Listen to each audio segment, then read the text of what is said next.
I was never the most talented, smart, intelligent kid in my class.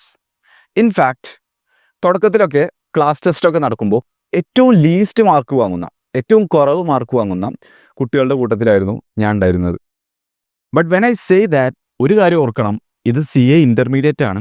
എല്ലാവരും CA ഫൗണ്ടേഷനും +1 +2 ഒക്കെ കഴിഞ്ഞ് വരുന്ന ആൾക്കാരാണ്. സോ എല്ലാവരും അത്യാവശ്യം പഠിക്കുന്ന ആൾക്കാരായിരിക്കും. അവരുടെ ഇടയിൽ ഏറ്റവും ലീസ്റ്റ് മാർക്ക് കിട്ടുന്ന കുട്ടികളുടെ കൂട്ടത്തിലായിരുന്നു ഞാൻ ഉണ്ടായിരുന്നത്. But when CA Inter exams are over, CA Inter November 2023 exams are over, CA Inter both group first അറ്റംപ്റ്റിൽ ക്രാക്ക് ചെയ്ത കുട്ടികളുടെ കൂട്ടത്തിൽ ഞാനുണ്ടായിരുന്നു. And in this video I will share you the mindset that helped me to crack CA Inter both group in first attempt. The first one is take responsibility. ഞാൻ ഒരുപാട് ആൾക്കാരോട് സംസാരിക്കുമ്പോൾ, അതായത് CA students especially exams fail ആയതിനു ശേഷം CA സ്റ്റുഡൻസിനോട് സംസാരിക്കുമ്പോൾ പറയുന്നൊരു സംഭവമാണ്, എനിക്ക് പഠിക്കാൻ ടൈം കിട്ടിയില്ല, എനിക്ക് ഫോക്കസ് ചെയ്യാൻ പറ്റണില്ല, ഓരോ പരിപാടി ഫങ്ഷൻസ് കാര്യങ്ങളൊക്കെ ആയതുകൊണ്ട് എനിക്ക് മര്യാദക്ക് ഫോക്കസ് ചെയ്യാൻ പറ്റണില്ല എന്ന്. ഇതെന്താണ് സംഭവം? നമുക്ക് വേണ്ട റിസൾട്ട് അച്ചീവ് ചെയ്യാൻ പറ്റാത്തത് നമ്മളെ പ്രശ്നം കൊണ്ടല്ല, അത് സിറ്റുവേഷൻസിൻ്റെയോ മറ്റുള്ളവരുടെയോ മേലിൽ ബ്ലെയിം ചെയ്താണ്ട് രക്ഷപ്പെടുക, എസ്കേപ്പിസം. പക്ഷെ ഞാൻ അന്ന് എനിക്ക് ക്ലാസ് ടെസ്റ്റിലൊക്കെ മാർക്ക് കുറയുന്ന സമയത്ത് അങ്ങനെയല്ല ചിന്തിച്ചിരുന്നത്. ബിക്കോസ് ഐ ഹാവ് ടൈം, എനിക്ക് മാർക്ക് കുറഞ്ഞു. Because I could in focus, ഇവിടെ ഭയങ്കര പരിപാടിയും കാര്യങ്ങളൊക്കെ ആയതുകൊണ്ട്, എല്ലാവരും ഉണ്ടായതുകൊണ്ട്, ഫ്രണ്ട്സൊക്കെ ഉണ്ടായതുകൊണ്ട് എനിക്ക് മാർക്ക് കുറഞ്ഞു. അങ്ങനെ എക്സ്റ്റേണൽ സംഭവങ്ങളല്ല ഞാൻ ബ്ലെയിം ചെയ്തിരുന്നത്. ഓക്കെ, ഞാൻ എവിടെയാണ് ലാക്ക് ചെയ്യുന്നത്, എനിക്ക് എവിടെ വീക്ക്നെസ് ഉണ്ട്, ഞാൻ പഠിക്കുന്ന രീതിയിൽ ചിലപ്പോൾ മിസ്റ്റേക്സ് ഉണ്ടാവും, വെറും ഹാർഡ് വർക്ക് മാത്രം ഇട്ടാൽ പോരാ, സ്മാർട്ട് വർക്ക് ഇടേണ്ടി വരും എന്നുള്ള കാര്യം, എവിടേക്കാണ് എൻ്റെ വീക്ക്നെസ്, എവിടെയാണ് ഞാൻ ഇമ്പ്രൂവ് ചെയ്യേണ്ടത് എന്നാണ് ഞാൻ ചിന്തിച്ചത്. I took the responsibility by myself. ആ ഒരു ടൈമിൽ CA Inter തുടങ്ങുന്ന ടൈമിൽ ഞാൻ ജിമ്മിൽ പോകുന്നുണ്ടായിരുന്നു, ബൾക്ക് ചെയ്യുന്നുണ്ടായിരുന്നു. അപ്പോൾ അതൊക്കെ എൻ്റെ സ്റ്റഡീസിനെ എഫക്റ്റ് ചെയ്യുന്നുണ്ടായിരുന്നു. അപ്പോൾ ബൾക്ക് ചെയ്യാന്ന് പറഞ്ഞാൽ നിങ്ങൾക്ക് ഞാൻ പറഞ്ഞുതരാം. അപ്പോൾ ഈ ഫിറ്റ്നസ് ഇൻഡസ്ട്രിയിൽ അല്ലെങ്കിൽ ജിമ്മിലൊക്കെ പോകണോല് വെയിറ്റ് ഗെയിൻ ചെയ്യാൻ വേണ്ടിയിട്ട് ഫ്രീക്വൻ്റ് ആയിട്ട് മീലുകൾ, ഇഷ്ടം പോലെ മീലുകൾ, അതേപോലെ കാർബോഹൈഡ്രേറ്റ്സ് ഒക്കെ നല്ല രീതിയിൽ കഴിക്കും. ഞാൻ ആ ഒരു ടൈമിൽ ഫസ്റ്റ് ജോയിൻ ചെയ്താണ്ട്, ജിമ്മിൽ ജോയിൻ ചെയ്താണ്ട്, ആ ഫൗണ്ടേഷൻ്റെ ഇൻ്ററിൻ്റെ ഗ്യാപ്പിൽ ജോയിൻ ചെയ്താണ്ട് വെയിറ്റ് ഗെയിൻ ചെയ്യാൻ വേണ്ടി ചെയ്യുന്നതിനും ഇത്, അതായത് പീനട്ട് ബട്ടറും മറ്റും കാർബോഹൈഡ്രേറ്റ്സ് ഒക്കെ നല്ല രീതിയിൽ കഴിച്ചു കഴിഞ്ഞാൽ പ്രശ്നം എന്താ വെച്ചാൽ നമുക്ക് ഫോക്കസ് ചെയ്യാൻ കുറച്ച് ബുദ്ധിമുട്ടായിരിക്കും. വെയിറ്റ് കൂടും, ഫിറ്റ്നസ് ഗോൾ അവിടെ റെഡിയാവും. പക്ഷേ ഒരുപാട് കാർബോഹൈഡ്രേറ്റ്സ് ഉണ്ടായി കഴിഞ്ഞാൽ ഇൻസുലിൻ സ്പൈക്ക് ഉണ്ടാവും. അത് നമുക്ക് ചോറൊക്കെ തിന്നു കഴിഞ്ഞാൽ ഞങ്ങൾക്ക് ഉണ്ടാവും ആ ഫീലിംഗ്. മന്തിയൊക്കെ തിന്നു കഴിഞ്ഞാൽ നമുക്കൊരു ഉറക്കം വരുന്ന പോലെ തോന്നിയിട്ടില്ലേ, ഫോക്കസ് ചെയ്യാൻ പറ്റാതെ. അപ്പോൾ ആ ഒരു പ്രശ്നം അതെപ്പോഴും ഉണ്ടായിരുന്നു. ക്ലാസ്സിൽ നിന്ന് എപ്പോഴും ഫോക്കസ് ചെയ്യാൻ പറ്റാതെ ഒരു ഉറക്കം വരുന്ന രീതിയിലായിരിക്കും എപ്പോഴും ഇരിക്കുക.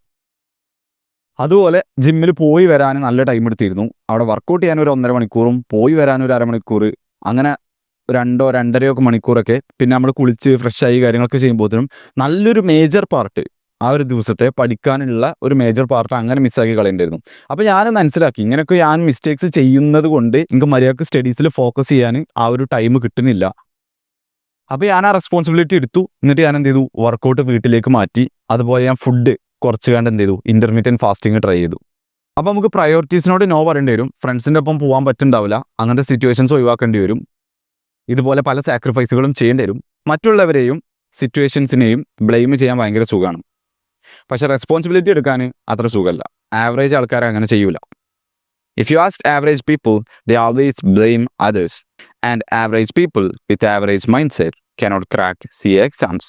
അപ്പോൾ നിങ്ങൾ മനസ്സിലാക്കേണ്ട one of the most brutal honest truth എന്ന് പറയുന്നത്, no one is coming to save you.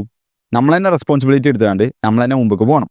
നമ്മൾ പഠിക്കുമ്പോഴൊക്കെ നമുക്കൊരു ചിന്ത ഉണ്ടാവും, ഒരു ഉള്ളിൽ ഇങ്ങനെ ചെറിയൊരു ചിന്ത ഉണ്ടാവും, നമുക്കൊരു കംഫേർട്ട് തരുന്ന രീതിയിൽ, അല്ലേ? നമ്മളൊപ്പം ഉള്ളവര് ഒക്കെ നമ്മളൊപ്പം ഉണ്ടാവും. നമ്മൾ പഠിച്ചിട്ടില്ലെങ്കിൽ ഓലും പഠിക്കാതെ നമ്മളെ കൂടെ ഉണ്ടാവും. അതൊക്കെ തോന്നലാണ്. ഒപ്പമുള്ള നല്ലോണം പഠിച്ചാണ്ട് മാർക്ക് വാങ്ങിയിട്ട് പാസ്സാവും, നമ്മളവിടെ ഫെയിൽ ആയിക്കാണ്ട് അവിടെ ഇരിക്കേണ്ടി വരും. ഒരു കോട്ട് ഉണ്ടല്ലോ, if you want it that bad you will find a way or else you will find N excuse. നിങ്ങൾക്ക് അത് അത്ര ആവശ്യമുണ്ടെന്നുണ്ടെങ്കിലും, അതാണ് നിങ്ങളുടെ ഏറ്റവും വലിയ പ്രയോറിറ്റി എന്നുണ്ടെങ്കിലും, you will find a way or else നിങ്ങൾക്ക് എന്തുണ്ടാവുക, എക്സ്ക്യൂസ് ഉണ്ടാവും. ഓരോ എക്സ്ക്യൂസ്, ഇതുകൊണ്ട് പാസ്സാൻ പറ്റില്ല, ഇതുകൊണ്ട് പാസ്സാൻ പറ്റില്ല എന്നൊക്കെ. You don't want it that bad. രണ്ടാമത്തതാണ്, don't rely on feelings, create habits and routines instead. നിങ്ങൾക്ക് പഠിക്കാൻ തോന്നുമ്പോഴാണ് നിങ്ങൾ പഠിക്കുക എന്ന് വിചാരിച്ചു കഴിഞ്ഞാൽ പിന്നെ ലൈഫ് ലോങ് ആ സംഭവം തന്നെ നിങ്ങൾക്ക് പഠിച്ചുകൊണ്ടിരിക്കേണ്ടി വരും. പല ടൈമിലും പഠിക്കാൻ തോന്നും, പല ടൈമിലും പഠിക്കാൻ തോന്നൂല. Decide what need to be done, create a routine and just do that. ഫീലിങ്ങോ സെൻസേഷനോ മൈൻഡ് ചെയ്യാൻ പാടില്ല. ഈ ഒരു സംഭവം ഉണ്ടല്ലോ, നമ്മളെ ഫീലിങ്സും നമ്മൾ റിലൈസ് ചെയ്യാൻ പാടില്ല എന്നുള്ളത്. അത് ഞാൻ CA ഫൗണ്ടേഷൻ പഠിക്കുമ്പോൾ ആ ഹോസ്റ്റലിൽ നിൽക്കുമ്പോൾ, ഞങ്ങൾ സ്റ്റഡി ലീവിന് ഹോസ്റ്റലിലാണ് നിന്നിരുന്നത്. ആ ഹോസ്റ്റലിൽ നിൽക്കുമ്പോൾ എൻ്റെ ഒപ്പമുള്ളവരോട് ഞാൻ പറഞ്ഞിരുന്നു, ഒരു ചങ്ങാനോട് ഞങ്ങൾ ഡിന്നർ കഴിച്ചപ്പോൾ, അവനിങ്ങനെ പഠിക്കാൻ മൂടില്ലെന്ന് പറഞ്ഞപ്പോൾ ഞാൻ കേട്ടൊരു കോട്ട് ഞാൻ അവനക്ക് പറഞ്ഞു കൊടുത്തു. You have to do the work irrespective of how you feel എന്ന് പറഞ്ഞു കൊടുത്തു. അപ്പോൾ അവൻ എന്ത് ചെയ്തു, എന്നെ കളിയാക്കി. ദെൻ ഗെസ് വാട്ട്, റിസൾട്ട് വന്നപ്പോൾ most of the students from that class, from that batch പാസ്സായിട്ടില്ല. അന്ന് CA ഫൗണ്ടേഷൻ റിസൾട്ട് വന്നപ്പോൾ ഞാനും എൻ്റെ ഒപ്പമുള്ള ഒരുത്തനും മാത്രമാണ് പാസ്സായത്. നിങ്ങൾ ചെയ്യേണ്ടത് എന്താണെന്ന് വെച്ചാൽ, you have to create a routine, ഒരു ടൈം. ഇപ്പോൾ നിങ്ങളൊരു മോർണിംഗ് പേഴ്സൺ ആണെന്നുണ്ടെങ്കിൽ രാവിലെ 4 to 8, രാവിലെ 5 to 10. അല്ല, നിങ്ങളൊരു നൈറ്റ് ഔൾ ആണ്, നിങ്ങൾക്ക് രാത്രിയാണ് ഏറ്റവും കൂടുതൽ ഫോക്കസ് കിട്ടുന്നുണ്ടെങ്കിൽ ക്ലാസ് കഴിഞ്ഞ് വന്നിട്ട് ഒരു 4 മണിക്കൂർ ഏറ്റവും ഫോക്കസ് കിട്ടുന്ന ടൈം, ആ ഒരു 4 മണിക്കൂർ എന്ത് ചെയ്യാം, ഇത് ഇന്ന വർക്ക് ചെയ്യാനുള്ളതാണ് എന്നുള്ള രീതിയിൽ മാറ്റി വെക്കണം. ഡെയിലി ആ ഒരു ടൈം ആകുമ്പോൾ ഇത്ര ടൈം തിയറി പഠിക്കേണ്ടി വരും, ഇത്ര ടൈം പ്രാക്ടിക്കൽ ചെയ്യേണ്ടി വരും, ഇത്ര ടൈം ഹോംവർക്ക് ചെയ്യേണ്ടി വരും. അതിന് വേണ്ടി ആ ടൈം മാറ്റി വെക്കണം. അതെന്തിനാണ് അങ്ങനെ ഒരു റൂട്ടീൻ അല്ലെങ്കിൽ അങ്ങനെ ഒരു സിസ്റ്റം ക്രിയേറ്റ് ചെയ്ത് വെക്കണമെന്ന് പറഞ്ഞാൽ, ആ ഒരു ടൈം വരുമ്പോൾ നിങ്ങൾക്ക് എന്ത് ഫീലിംഗ് ആണെന്നുണ്ടെങ്കിലും, നിങ്ങൾക്ക് പഠിക്കാൻ തോന്നുകയാണെങ്കിലും പഠിക്കാൻ തോന്നണില്ലെങ്കിലും, that is a routine, that is a system. ആ സിസ്റ്റം ആ ഒരു ടൈം വരുമ്പോൾ നമ്മൾ പഠിച്ചിരിക്കണം. It's like the life of an athlete. ഒരു അത്ലീറ്റ്, ഇപ്പോൾ ഒളിമ്പിക്സിലൊക്കെ നിങ്ങൾ കാണുന്ന അത്ലറ്റ്സ് ഉണ്ടാവുമല്ലോ, ഈ അത്ലറ്റ് വർഷങ്ങളോളം ട്രെയിനിങ് ഗ്രൗണ്ടിൽ പ്രാക്ടീസ് ചെയ്യുന്നുണ്ട്. ആരും കാണില്ല, അവിടെ ട്രോഫീസ് ഒന്നുമില്ല. പിന്നീട് കോമ്പറ്റീഷനിൽ വിൻ ചെയ്യുമ്പോഴാണ് ആ അത്ലറ്റിനെ എല്ലാവരും കാണുന്നത്, അത്ലറ്റ് ഷൈൻ ചെയ്യുന്നത്, ട്രോഫി കിട്ടുന്നത്. ക്രിസ് വില്യംസൺ ഒരു പോഡ്കാസ്റ്റിൽ പറയുന്ന ഒരു കോട്ടുണ്ട്, you earn the trophies during practice and you collect them in competition. നിങ്ങൾ പഠിക്കുന്ന ടൈമിൽ, എല്ലാ ദിവസവും ആ ബോറിംഗ് വർക്ക് ഇടുന്ന ടൈമിൽ, ഓരോ ദിവസവും ഗ്രൈൻഡ് ചെയ്യുന്ന ടൈമിൽ, മാസങ്ങളോളം ഒറ്റയ്ക്ക് ഇരുന്ന് ഗ്രൈൻഡ് ചെയ്യുമ്പോൾ അവിടെ ആരും ക്ലാപ്പ് ചെയ്യാനുണ്ടാവില്ല, അവിടെ നമ്മളെ മോട്ടിവേറ്റ് ചെയ്യാനൊന്നും ആരും ഉണ്ടാവില്ല.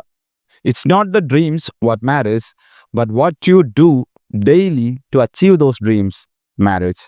Third one, move with purpose. എല്ലാ ഹൈ അച്ചീവേഴ്സിനോടും നിങ്ങൾ ചോദിച്ചു കഴിഞ്ഞാൽ നിങ്ങൾക്ക് മനസ്സിലാക്കാൻ പറ്റും, അവർക്കൊക്കെ ഒരു ഗോളുണ്ട്. ആ ഗോൾ എന്തിനാണ്, അതെന്താണെന്നുള്ളത് അവർക്ക് ക്രിസ്റ്റൽ ക്ലിയർ ആയിട്ട് അറിയാം. നിങ്ങൾ ചിലപ്പോൾ കേട്ടിട്ടുണ്ടാവും, if you find the why then the how is easy. പക്ഷേ നിങ്ങളൊരു ആവറേജ് ആളോട് ചോദിച്ചു കഴിഞ്ഞാൽ നിങ്ങൾക്ക് എന്താണ് ലൈഫിൽ നിന്ന് വേണ്ടത്, അതുപോലെ നിങ്ങൾ എന്തിനാണ് ഒരു കാര്യം ചെയ്യുന്നത് ചോദിച്ചു കഴിഞ്ഞാൽ they will have no idea. ഇപ്പോൾ ഒരു CA സ്റ്റുഡൻറ്റിനോടും വെറുതെ പോയിട്ട് ഒന്ന് ചോദിച്ചു നോക്കി, എന്തിനാണ് ഈ CA ആവണമെന്ന് ചോദിച്ചു.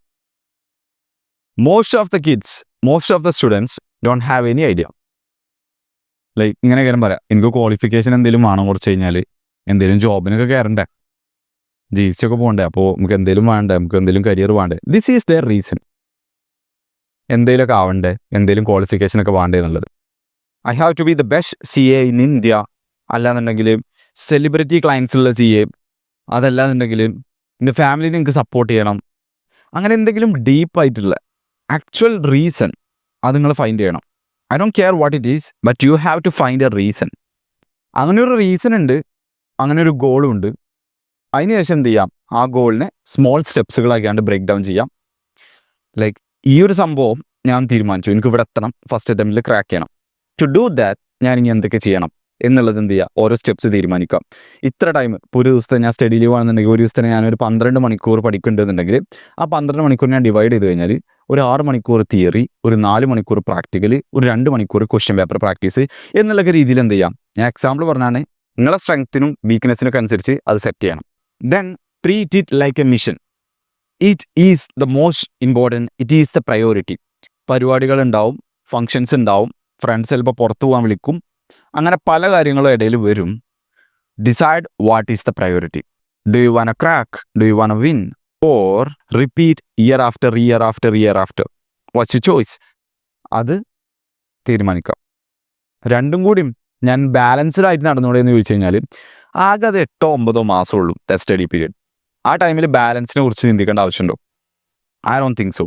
ആൻഡ് അങ്ങനെ പറയുന്ന പോലെ ആയിരിക്കും അതിൽ കൂടുതൽ റിപ്പീറ്റ് ചെയ്ത് നടക്കണ പോലെ. നിങ്ങൾ സ്കാറ്റേർഡ് എഫേർട്ടാണ് ഇടുന്നുണ്ടെങ്കിൽ നിങ്ങൾക്ക് കിട്ടുക എന്തായിരിക്കും, സ്കാറ്റേർഡ് റിസൾട്ട് ആയിരിക്കും. So focus what is priority. ഫ്രണ്ട്സിൻ്റെ കൂടെ പോലെ priority, then focus on that. If you want to pass, then focus on study. The fourth one, the last one, and the most important thing is resilience. The ability to bounce back from downfall. ഓരോ പ്രാവശ്യവും തുടക്കത്തിലൊക്കെ class test ഒക്കെ ഉണ്ടായപ്പോൾ ഏറ്റവും mark കുറഞ്ഞ ആൾക്കാരുടെ കൂട്ടത്തിൽ ഞാൻ വന്നപ്പോൾ പാസ്സാവാൻ ഏകദേശം ഒരു ഇത്ര മാർക്ക് വേണമെന്നുള്ളത് ഉണ്ടാവുമല്ലോ, അവിടേക്കൊന്നും എത്താതെ വളരെ ലോ മാർക്കിൽ നിന്നപ്പോൾ ഞാൻ ഒരിക്കലും എനിക്ക് പഠിക്കാൻ കഴിയില്ല, ഞാൻ ഡംബാണ്, ഞാൻ ഒരു ഫെയിലിയറാണ് എന്നുള്ള രീതിയിൽ പറഞ്ഞുകൊണ്ട് ആ ഡൗൺഫാളിൽ ഇങ്ങനെ നിൽക്കല്ല. ഇൻസ്റ്റെഡ് ഓഫ് ദാറ്റ് എവിടേക്കാണ് എൻ്റെ വീക്ക്നെസ്, ഏതൊക്കെ സ്ഥലങ്ങളാണ് എനിക്ക് ഇമ്പ്രൂവ് ചെയ്യാൻ പറ്റുക, വാട്ട് ഈസ് മൈ സ്ട്രെങ്ത്, അതെന്താണ് എനിക്ക് ഡബിൾ ഡൗൺ ചെയ്യാൻ പറ്റുക, എൻ്റെ സ്ട്രെങ്ത് എങ്ങനെ എനിക്ക് ഇമ്പ്രൂവ് ചെയ്യാൻ പറ്റുക എന്നുള്ള കാര്യങ്ങളൊക്കെ അനലൈസ് ചെയ്യായിരുന്നു. Whenever there is a downfall happened, I bounced back each time. Each time I bounced back and ട്രാക്കിലേക്ക് തന്നെ വന്നു. ലൈഫിൽ പ്രോബ്ലംസ് ഒരിക്കലും ഡിസപ്പിയർ ആവില്ല. ലൈഫ് നമ്മളെപ്പോഴും ടെസ്റ്റ് ചെയ്തുകൊണ്ടിരിക്കും. അത് നമ്മൾ പഠിക്കുകയാണെന്നുണ്ടെങ്കിലും നമ്മൾ വർക്ക് ചെയ്യുകയാണെന്നുണ്ടെങ്കിലും ഇപ്പോഴുള്ള അവസ്ഥയിലൊക്കെ ലൈഫ് നമ്മളെ ടെസ്റ്റ് ചെയ്തുകൊണ്ടേയിരിക്കും. Your ability to bounce back to action, അതാണ് വാട്ട് മാറ്റേഴ്സ്. അതാണ് കുറേ ആൾക്കാർക്ക് ഇല്ലാതെ പോയത്. ഒരു വട്ടം തന്നെ ഒരു സംഭവം ഫെയിലായി കഴിഞ്ഞാൽ, നിന്ന് കഴിഞ്ഞാൽ, ഒരു ഒബ്സ്റ്റക്കിൾ വന്നു കഴിഞ്ഞാൽ ഓല് കഴിഞ്ഞു, പിന്നെ ഓൾക്ക് തിരിച്ചു വരാൻ വെച്ച അത് നടക്കൂല, അത് വർക്ക് ചെയ്യൂല എന്നുള്ള ചിന്തയാണ്. നോ, ചിലപ്പോൾ ക്രിഞ്ചായിരിക്കും, റീൽസിലൊക്കെ നിങ്ങൾ കുറേ കണ്ടൊരു കോട്ടായിരിക്കും, എന്നാലും ഞാൻ പറഞ്ഞുതരാം, it's not over until I win എന്നുള്ള മൈൻഡ് സെറ്റ് ഭയങ്കര ഇമ്പോർട്ടൻ്റ് ആണ്. ആ ഒരു എബിലിറ്റി ടു ബൗൺസ് ബാക്ക്, ആ ഒരു റെസിലിയൻസ് നിങ്ങൾക്ക് ട്രെയിൻ ചെയ്തെടുക്കാൻ പറ്റും. പിന്നെ എന്നല്ല, ലൈഫ് എന്ത് പ്രശ്നങ്ങൾ നിങ്ങൾ മുമ്പ് കിട്ടാലും നിങ്ങൾക്ക് എന്ത് ചെയ്യാൻ പറ്റും, തിരിച്ച് ട്രാക്ക് തന്നെ വരാൻ പറ്റും. That's a skill that you have to learn. It's like a muscle, അത് ട്രെയിൻ ചെയ്ത് സ്ട്രെങ്തൻ ചെയ്ത് കൊണ്ടുവരണം. Keep going when others stop, be the one who refuses to quit. If you are interested in more self improvement, fitness, diet, motivation, mindset, consistency, discipline, അങ്ങനെയുള്ള സംഭവങ്ങളൊക്കെ നിങ്ങൾക്ക് interest ഉണ്ടെന്നുണ്ടെങ്കിൽ you can check the link in description. That's my private community. I hope this video is helpful for you guys. See you in the next video.